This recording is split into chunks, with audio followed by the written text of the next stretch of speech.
আসসালামু আলাইকুম, আপনাদের সবাইকে স্বাগতম জিও পোল্যান্ডে। বন্ধুরা, ভাবুন একবার, আপনি আপনার ঘরের দরজায় দাঁড়িয়ে আছেন আর ঠিক সামনে প্রতিবেশী আপনার আঙ্গিনায় কামান তাক করে রেখেছে। এমন এক অবস্থায় আপনার প্রতিক্রিয়া কী হবে? ঠিক এই মুহূর্তে মধ্যপ্রাচ্যের ভূ রাজনীতিতে ইরান ঠিক সেই অবস্থানেই দাঁড়িয়ে আছে এবং তারা স্পষ্ট করে দিয়েছে যে এই আগুনের খেলা আর সহ্য করা হবে না। বন্ধুরা, আজকের এই মুহূর্তটি ইতিহাসের পাতায় এক ভয়াবহ মোড় হিসেবে চিহ্নিত হতে যাচ্ছে, কারণ ইরান এখন সরাসরি উপসাগরীয় দেশগুলোকে চরম হুঁশিয়ারি দিয়ে বলেছে, আপনাদের মাটি যদি আমাদের উপর হামলার ঘাঁটি হিসাবে ব্যবহৃত হয়, তবে পুরো মধ্যপ্রাচ্যকে আমরা অগ্নিস্ফুলিঙ্গে পরিণত করে দিতে পারি। বন্ধুরা, আপনারা কি কল্পনা করতে পারেন মার্কিন যুক্তরাষ্ট্রের মতো এক সময়ের তথাকথিত সুপার পাওয়ার আজ ইরানের ক্ষেপণাস্ত্রের সামনে কতটা অসহায় হয়ে পড়েছে? ঠিক এই মুহূর্তে যখন আমি আপনাদের সাথে কথা বলছি, তখন খবর আসছে যে মার্কিন ঘাঁটিতে ইরানি ক্ষেপণাস্ত্রের ভয়াবহ আঘাতে অন্তত 200 মার্কিন সেনা হতাহত হয়েছে এবং ইসরায়েলের বুক চিরে তেল আবিব আর হাইফার আকাশে এখন শুধু সাইরেনের আর্তনাদ শোনা যাচ্ছে। বন্ধুরা, এই যে আমার স্ক্রিনে দেখতে পাচ্ছেন ডেইলি ইনকিলাবের একেবারে টাটকা রিপোর্ট। তারিখটি খেয়াল করুন, 18 ফেব্রুয়ারি 2026, সন্ধ্যা 6টা বেজে 58 মিনিট। ইরানের পররাষ্ট্রমন্ত্রী আব্বাস আরাকচি একে একে ফোন করছেন সৌদি আরব, সংযুক্ত আরব আমিরাত, কাতার, কুয়েত, বাহরাইন আর ইরাকের পররাষ্ট্রমন্ত্রীদের। বন্ধুরা, এই ফোন আলাপ কোনো সৌজন্য বিনিময় ছিল না, বরং এটি ছিল একটি চূড়ান্ত আল্টিমেটাম। ইরান তার অফিসিয়াল বিবৃতিতে স্পষ্ট ভাষায় জানিয়ে দিয়েছে যে তারা তাদের ভৌগোলিক অখণ্ডতা রক্ষায় বৈধ আত্মরক্ষার অধিকারের আওতায় যে কোনো পর্যায়ে যেতে প্রস্তুত।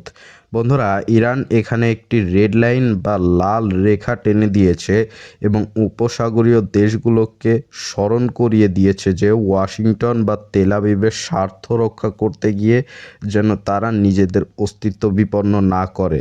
বন্ধুরা, ডোনাল্ড ট্রাম্প প্রশাসন যখন কোনো প্রকার অনুমোদন ছাড়াই ইরানের বিরুদ্ধে এক ভয়ঙ্কর হাই রিস্ক বা উচ্চ ঝুঁকির জুয়া খেলা শুরু করেছে, তখন ইরান হাত গুটিয়ে বসে থাকেনি। আপনারা হয়তো জানেন না, ট্রাম্পের এই হঠকারী সিদ্ধান্তের কারণে আজ খোদ মার্কিন কংগ্রেসের ভেতরেই তোলপাড় শুরু হয়ে গেছে।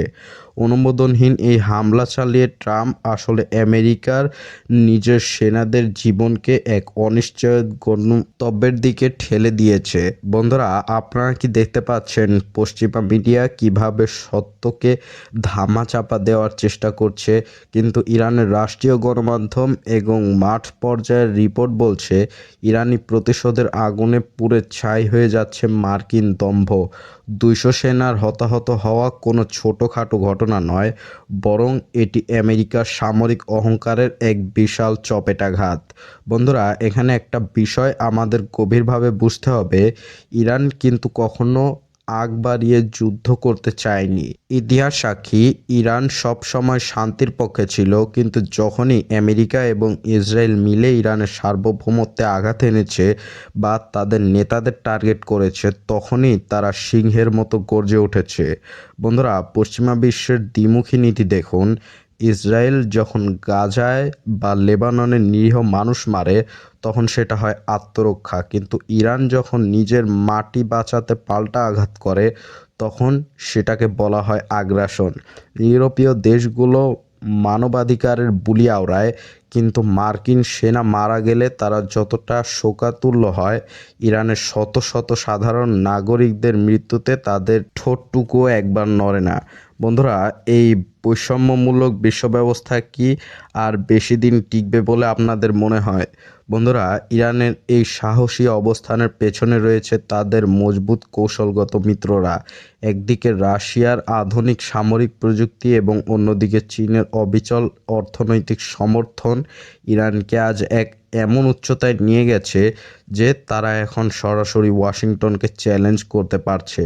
বন্ধুরা, আপনারা কি খেয়াল করেছেন ট্রাম্পের এই তথাকথিত জুয়া আসলে বুমেরাং হয়ে তার নিজের দিকেই ফিরে আসছে। মার্কিন জনতা এখন রাস্তায় নেমে প্রশ্ন তুলছে, কেন অনুমোদন ছাড়া এই হামলা? কেন আমাদের সন্তানদের লাশ হয়ে ফিরে আসতে হচ্ছে?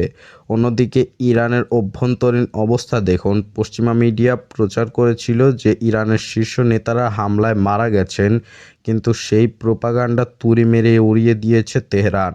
নেতাদের নেতৃত্বে আজ আগের চেয়ে অনেক বেশি ঐক্যবদ্ধ এবং শক্তিশালী হয়ে হামলা করছে ইরান। বন্ধুরা, উপসাগরীয় দেশগুলো বর্তমান পরিস্থিতি যদি বিশ্লেষণ করি তবে দেখবেন তারা এখন চরম উভয় সংকটে আছে। বিশেষ করে সৌদি আরব এবং সংযুক্ত আরব আমিরাত, যাদের মাটিতে এখন মার্কিন ঘাঁটি সচল রয়েছে। ইরান তাদের খুব স্পষ্টভাবে মনে করিয়ে দিয়েছে 2019 সালে আমেরিকার তেল ক্ষেত্রে হামলার কথা। বন্ধুরা, সেই স্মৃতি কখনো সৌদি শাসকদের মনে ভীতি জাগায়। যদিও এবারও তারা আমেরিকাকে তাদের ভূখণ্ড ব্যবহার করতে দেয়, তবে দুবাইয়ের কাচঘেরা ইলেকট্রনিক বিল্ডিং আর বড় বড় বিল্ডিংগুলো, Burj Khalifa, Burj Al Arab, সব কিছু ধ্বংস করে দেওয়া হবে। কিংবা সৌদির তেল খনিগুলো কি নিরাপদ থাকবে? বন্ধুরা, কাতার তো ইরানের সাথে বিশাল গ্যাস ক্ষেত্র শেয়ার করে। কুয়েত আর বাহরাইনও এখন বুঝতে পারছে যে আমেরিকার বন্ধুত্বের চেয়েও ইরানের সাথে শত্রুতা করা অনেক বেশি ভয়াবহ হয়ে যাবে। বন্ধুরা, চীন এবং রাশিয়ার কৌশল অনুসরণ করে ইরান এখন এক নতুন ধরনের প্রতিরোধমূলক কূটনীতি শুরু করেছে। তারা উপসাগরীয় ভাইদের বা শত্রুদের বলছে, তোমরা তোমাদের ঘাঁটি আমেরিকাকে দিও না, কারণ তোমরা আমাদের শত্রু নও। কিন্তু দয়া করে পশ্চিমের পুতুল হয়ে আমাদের পিঠে ছুরি মেরো না। এই একটি বার্তায় পুরো মধ্যপ্রাচ্যের মানচিত্রটা বদলে গেছে। আমেরিকা যেখানে বছরের পর বছর ইরাক আর আফগানিস্তানে যুদ্ধ করে দেউলিয়া হয়ে গেছে, সেখানে ইরান নিজের প্রযুক্তি দিয়ে তৈরি করা ক্ষেপণাস্ত্র দিয়ে আজ ইসরায়েলের হৃৎপিণ্ডে কাঁপন ধরিয়ে দিচ্ছে। বন্ধুরা, তেল আবিব আর হাইফা যে মিসাইলগুলো আঘাত এনেছে, সেগুলো নিখুঁত নিশানা দেখে সামরিক বিশ্লেষকরাও আজ হতবাক।